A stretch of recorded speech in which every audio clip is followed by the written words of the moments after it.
Menuju new normal, Kepala Dinas Kesehatan Kota Makassar Naisah Tun Asikin menyatakan surat keterangan bebas COVID-19 tidak lagi dipersyaratkan, termasuk untuk pemberangkatan antar kota baik di bandara maupun di pelabuhan. Hal ini bersamaan dengan bubarnya gugus tugas penanganan COVID-19 Kota Makassar. Hal ini disampaikan dalam sosialisasi standar pelayanan minimal Dinas Kesehatan Makassar di Novotel Senin 26 Oktober 2020. Naisah menuturkan surat keterangan bebas COVID-19 tidak lagi diberikan kepada masyarakat yang telah melakukan rapid ataupun swab test.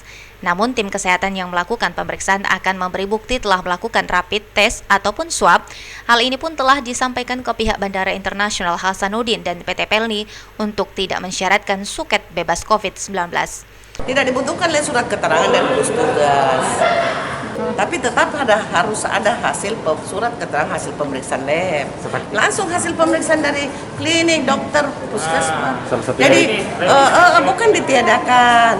Surat keterangan hasil, kan biasanya selama ini hasil rapid dibawa ke gugus tugas, dibuatkanlah surat keterangan bebas rapid oleh gugus tugas. Kan gugus tugas sudah tidak ada, sudah diganti menjadi Satgas. Nah, surat keterangan itu tidak dibutuhkan lagi. Langsung saja hasil pemeriksaan rapid dimanapun periksa, di klinik, dokter praktek, rumah sakit itu yang dibawa, di bandara atau di pelabuhan.